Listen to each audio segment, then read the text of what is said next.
એટલે ઘણી રે દોયલી છે જમ ઝાંસના, તમે મૂકો રે પૂરા છલ છદ્રમ, બાર બાર વારું છું તમને વિષમય જમપુરી વિષમ. કે તો એ કે જમપુરીનો માર એવો છે ને કે આપને કોઈ ખબર નથી. કે ખબર છે નથી ખબર. કે એવો માર છે. એટલે કીધું કે ઘણી રે દોયલી છે જમની ઝાડ, કે બહુ કે અઘરી છે કે જમની ઝાડ. કે અને તમે મૂકો રે પરા છલ છદ્ર, કે હે ને છલ કરવાનું, કોઈને વેરી બધું મૂકી જો. કે તમે કામ ક્રોધ લોભ એની ખોટું કરવાનું, લોભ મોહ બધું મૂકી જો. કે કેમ કે યમરાજનો માર હે ને બહુ કઠિન છે. કે જ્યારે એનો માર પડશે ને તે ઓય માળે અને ઓય બાપા થશે, પણ શ્રી કૃષ્ણ નહીં થાય. કે એટલે કે જમપુરીની યાદના બહુ હોય છે. કે આણે આકારે કાં નથી દેખતા, આણે આકારે કાં નથી દેખતા, જેવડો લાભ તેવડો જોખમ. કે કેવડો લાભ છે મનુષ્ય દેહ મળ્યો લાભ ને, પણ એવડું જ મોટું જોખમ છે. વાહ, શું કામે લાભ તો થયો પણ લાભ જેવું કઈ કરી છે નહીં. શું થયું? જોખમ.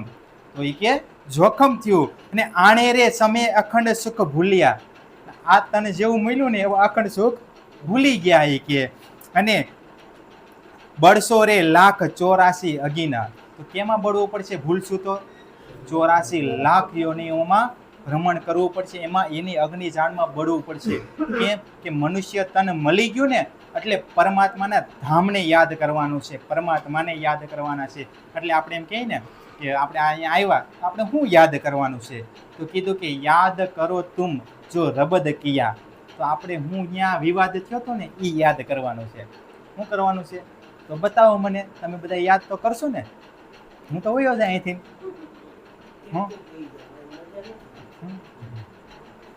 હું તો અહીંથી વયો જાય, તો પછી તમે કઈ રીતે યાદ કરશો?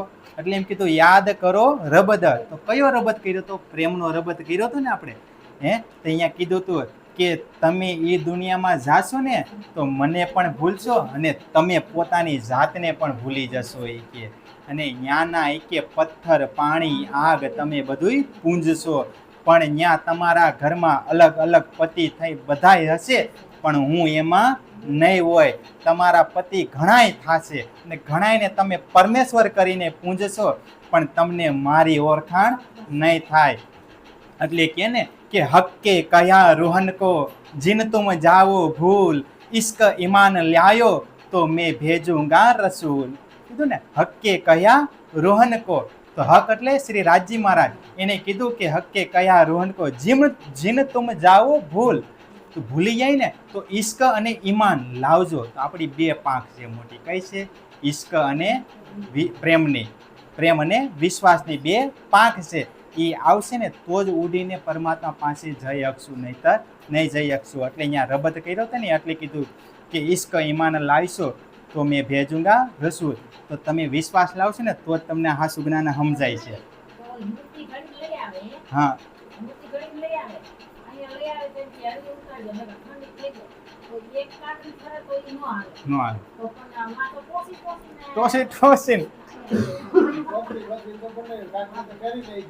કાકરી ખેરી ને જો આ આખી જાગૃત બુદ્ધિ આવી ગઈ કે ન આવી ગઈ? આને જ કહેવાય છે જાગૃત બુદ્ધિ. કે એક એક વસ્તુમાં પૂરેપૂરી સમજણ લાવી. કીધું ને અમારા માટે નવીન છે. હું તો એમ કહું ભાઈ કીધું ને કે જ્યાં મૂર્તિને ખંડિત કરી નાખે તો ન હાલે, અને અહીંયા તો તોડી તોડીને કરે છે. અને પાછી એમાં કેવી અંધશ્રદ્ધા કે મૂર્તિ આપણે ના લાવીને પાછા આપણે જ આપણે એમાં પ્રાણ પૂરી. એટલે એમ કે પ્રાણ પ્રતિષ્ઠા કરી.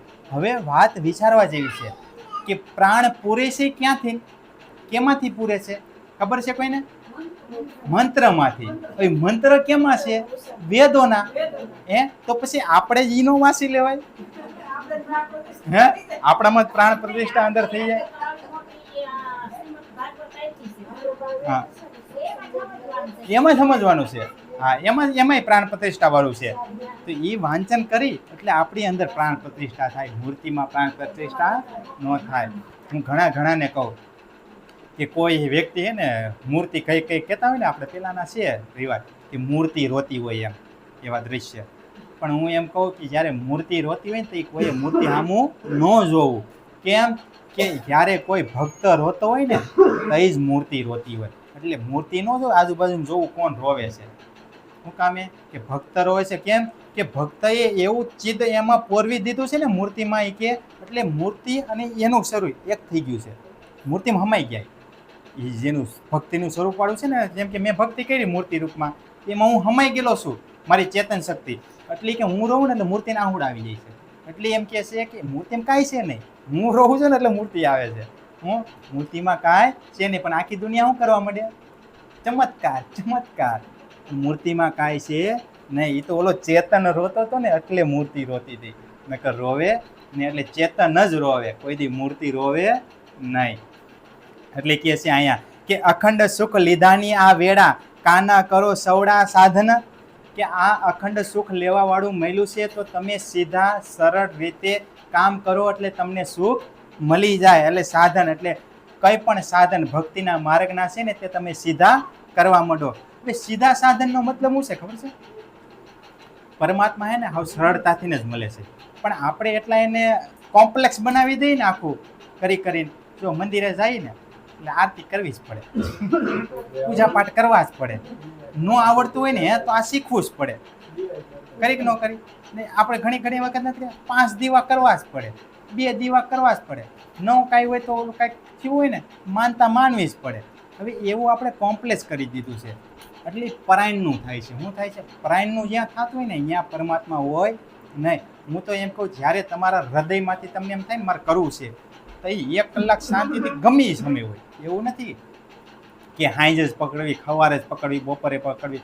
કેમ કે શાસ્ત્રોના નિયમ અનુસાર કીધું છે સાંસારિક વ્યક્તિને ગમે ત્યારે ભજન કરી શકીએ. શું કામે કે એની પાસે કામ કરવાનો સમય હોય તો એની પાસે એવું જરૂરી નથી કે એ એક વ્યક્તિ સમય જગ્યા કાઢીને બેસી શકે. એટલા માટે ગમે સમય લઈ શકે છે એ ભજન કરવા માટે.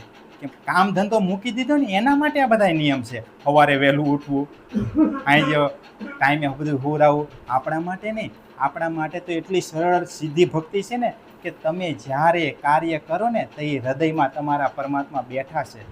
પણ આપણે એને વધારે પડતું ઓલું કરી દઈએ છીએ. પણ ક્યારે એવું કરવાનું નહીં. આરતી ન થાય ને તો કામ કરતાં કરતાં આરતી બોલી લેવાની, જેવડી આવડતી. એવું જરૂરી નથી ત્યાં આપણે જવું પડે ઘણી વખત સમય. મને જ મારે સવારમાં ઉઠવું નથી કાર્ય થતું, કેમ કે થાકી જાય. સવારે થોડુંક મોડું થઈ ગયું એટલે ન થાય. મારું આરતી પૂજા કરી નાખીએ. તો હું રસ્તામાં ગાડી હાંકતો આરતી બોલતો આખી સેવા પૂજા કરી નાખું. મારી તો તોય થઈ ગઈ કે ન થઈ ગઈ? કહેવાનો ભાવાર્થી છે કે એવું જરૂરી નથી.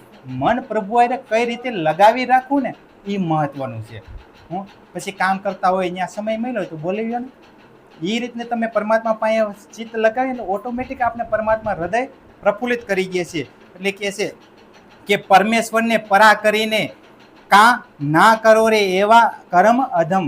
કે પરમાત્માને તમારાથી અલગ ના કરો અને એવા અધમ કાર્ય ના કરો. અને અહીંયા હે ને ચોખ્ખી મોટી ચોપાઈ મૂકી દીધું કે મંદિર માળ્યા અનેક નિપાવો, પણ ભરમ એક તેજ દો ભરી. અનેક ઉપાય કરો કઈ બીજા, એ સાધન સર્વે જમપુરી. કે મોટા મોટા મંદિર બંધવી લ્યો. કીધું ને અહીંયા તમે મહેલ મંદિર વગેરે મોટા મોટા ભવન બનાવી લ્યો, પરંતુ જીવવા માટે તો 2 સમયનું ભોજન જ જોઈએ છે. આપણે બનાવીને મોટા મોટા મંદિર બનાવી કેવડું કરી, પરમાત્મા ત્યાં નારાજી મારે તો ના પાડે કે મોટા મોટા મંદિર બનાવી લ્યો, મહેલો બનાવી લ્યો, પણ 2 કોરિયા હાટું જ કે તમારે કાર્ય કરવું છે. અને અનેક ઉપાય કરો કઈ બીજા. કે ખાવા સિવાયના બીજા તમે જેટલા ઉપાય કરો છો ને એ બધા કે જમપુરીના દ્વાર છે. કેના છે એ કે તમને યમરાજ લઈ જશે, તમને પરમાત્મા નહીં લઈ જાય. એટલે એમ કીધું ખાઈ પીને ભજન જ કરવાનું છે. શું કરવાનું છે? બીજું કાંઈ કામ નથી કરવાનું. પણ આપણે તો શું કે ભજનના નામે ધંધો કરી નાખ્યો. એટલે કીધું ને કે ગોવિંદ કે ગુણ ગાય કે તાપર માગત દાન, ધીક ધીક પડો તે માનવી, જો બેચતો હો ભગવાન.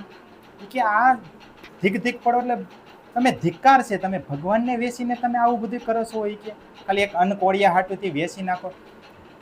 એટલે કહે છે ને કે એ ઘર જાણો છો અખંડ અમારું. કયું? આ ઘર, જાણો છો અખંડ અમારું. આપણે શું માની અખંડ છે, અમે આ ક્યારેય ખતમ થવાનું નથી એમ કે છે. પણ ઉપર ઊભો ન દેખો રે કાળ, માથે ઘૂમે છે કાળ, એ તમને દેખાતો નથી. અને તમારી દ્રષ્ટિ કઈ રે જાય છે, તમારી દ્રષ્ટિ ક્યાં વહી જાય છે એ કે. અને તો તમે રહીશો કેટલીક તાલ, કે તમે અહીંયા સંસારમાં કેટલીક વાર રહેવાના છો એ કે પલવારવા. પણ માથે ઊભો કાળ તમને દેખાતો નથી. તમને તો એવું લાગે છે આ મકાન બાંધી લીધું ને એટલે હું અહીંથી ક્યાંય જવાનો નથી, એવી રીતના કરીને ચાલે છે. એટલે કહે છે કે ઊંચા વસ્ત્ર પહેરી આકાશે તરસીને રાખે છે આકાર, ભોમ ઉપર પગ ભરતા નથી, અહીં પહેરે બાંધ્યો એ સંસાર. કીધું કે ઊંચા વસ્ત્ર પહેરીને, આપણે પહેરીને હારા હારા કપડાં પહેર, બીજાને દેખાડવા જ પહેરી નથી પહેરતા હે. કોઈ દી એમ કીધું આજે વસ્ત્ર નવા પહેરવું અને મારે મારા ધણીજી પાસે જવું છે, ઊભું રહેવું કેવાક લાગે છે એમ જોવો. ધણીજીને આપણે અંદરથી કીધું ક્યારેક નહીં, આપણે હંમેશા બીજાને દેખાડવા માટે જ પહેર્યું. એટલે કે છે આ સંસાર આ રીતનો હાલે છે. સમજણ હોવા છતાં બધું ભૂલી જાય છે. શું છે આ સમજણ છે, આપ મને છે, તમને છે, બધાય છે, પણ પાછા ઘરે જઈએ એટલે બધું ભૂલાઈ જાય છે. પાછું એ જ નહીં કાઢવાનું, મહેમાન હાટું છે. કેમ કે માયાનો પડદો આડો આવી ગયો. આપણે એક ઘા વાગ્યો હોય, કેવી પીડા થતી હોય, થતી કે ન થતી હોય. મને અહીં વાગ્યું હતું, બહુ પીડા થતી હતી, પણ અત્યારે મને ભૂલાઈ ગયું મને અહીં વાગ્યું છે, પીડા ભૂલાઈ ગઈ. મને એમ થયું કોઈ દી મને વાગશે જ નહીં. હવે મને એવું થાય અંદરથી, થાય કે ન થાય પણ છતાં વાગે તો છે કે નહીં ગમે ત્યારે. એટલા માટે કહે છે કે ઘા રૂઝાઈ જાય ને તો ભૂલાઈ જાય છે. આ માયા છે ને આપણે ભૂલવે છે ધીમે ધીમે. શું કરે છે તો ભૂલવાની કોશિશ નહીં કરવાનું. એટલે એમ કીધું મહામતી શ્રી પ્રાણનાથજી મહારાજે કે વારંવારે યાદ કરો એ રબદ, કે આપણે અહીંયા હુકામે આવ્યા હતા એ યાદ કરતા રહીશું ને એટલે આપણે પાછા તરત પરમાત્મા પાસે પહોંચી જશું.